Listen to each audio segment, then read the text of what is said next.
ಏನು phone receive ಮಾಡ್ತಾ ಎಲ್ಲಿದ್ದಾನೋ ಏನೇನೋ ಸಾಲ ಕೊಟ್ಟು ಜಾಸ್ತಿ ದಿನ ಆಯಿತು.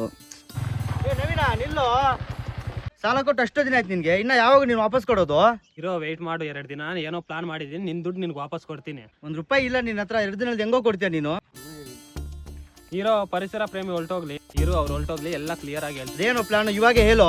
ಗಿಡ ಇಟ್ಕೊಳ್ಳೋರು ಇಟ್ಕೊಳ್ಳಿ, ನನಗೆ ಬಾಧೆ ಬಂದಿದೆ. ನಮ್ಮ ಹೊಲದಲ್ಲಿ 10 ಮರಗಳಿದಾವೆ, ಅದು ಕಟ್ ಮಾಡಿ ಮಾರಾಕಿ ನಿನ್ನ ದುಡ್ಡು ನಿನ್ಗೆ ವಾಪಸ್ ಕೊಡ್ತೀನಿ.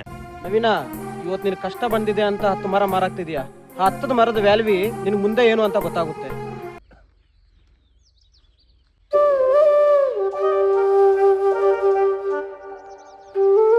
ಯಾಕೆ ನವೀನ ತುಂಬಾ ನೋವಲ್ಲಿ ಕೂತಂಗಿದ್ಯಾ?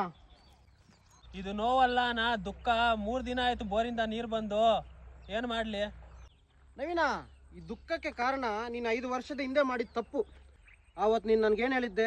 ಗಿಡ ಇಟ್ಕೊಳ್ಳೋರು ಇಟ್ಕೊಳ್ಳಿ, ನನಗೆ ಬಾಧೆ ಬಂದಿದೆ, ಮರ ಹಾಕ್ತೀನಿ ಅಂದೆ. ನೀನು ಆವತ್ತು 10 ಮರ ಮಾರಿದ ಜಾಗದಲ್ಲಿ 20 ಮರ ನೀನು ಇಟ್ಟಿದ್ರೆ, ಆ 20 ಮರದಲ್ಲಿ 10 ಮರ ಆದರೂ ಉಳಿಸ್ಕೊಂತಿದ್ದೆ. ಸಾಲ ಮಾಡಿದ್ದೀವಿ ಅಂತ ಮರ ಕಟ್ ಮಾಡೋದು, ಬೆಳೆ ಸರಿಯಾಗಿ ಬರ್ತಿಲ್ಲ ಅಂತ ಕಟ್ ಮಾಡೋದು, ಕೋತಿಗಳ ಕಾಟ ಅಂತ ಮರ ಕಟ್ ಮಾಡೋದು, ಈ ಥರ ಎಲ್ಲ ಕಟ್ ಮಾಡ್ಕೊಂಡು ಹೋಗ್ತಿದ್ರೆ ಒಂದಿನ ಒಂದು ಮರನೂ ಇರಲ್ಲ.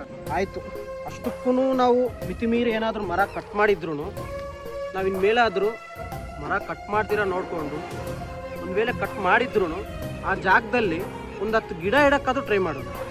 ಆದಷ್ಟು ಕಟ್ ಮಾಡ್ತೀರಾ ನೋಡ್ಕೊಳ್ಳೋಣ. ಒಂದು ವೇಳೆ ಕಟ್ ಮಾಡಿದ್ರು ಒಂದು 10 ಗಿಡ ಇಡೋಕ್ಕೆ ಟ್ರೈ ಮಾಡೋಣ. ದಯವಿಟ್ಟು ಕಟ್ ಮಾಡೋದು ಬೇಡ, ಆದಷ್ಟು ಪರಿಸರನ ಉಳಿಸೋಣ ನಾವೇನು. ಇಲ್ಲಾಂದರೆ ತುಂಬ ಕಷ್ಟ ಇದೆ ಫ್ಯೂಚರಲ್ಲಿ. ಇವತ್ತು ಪರಿಸರ ಇಲ್ಲ ಅಂದರೆ ಮುಂದೆ ಒಂದಿನ ಮಳೆ ಇರಲ್ಲ, ಮಳೆ ಇಲ್ಲ ಅಂದರೆ ನೀರು ಸಿಗಲ್ಲ. ನೀರೊಂದೇ ಅಲ್ಲ, ತುಂಬ ಕಲ್ಕೊತೀವಿ.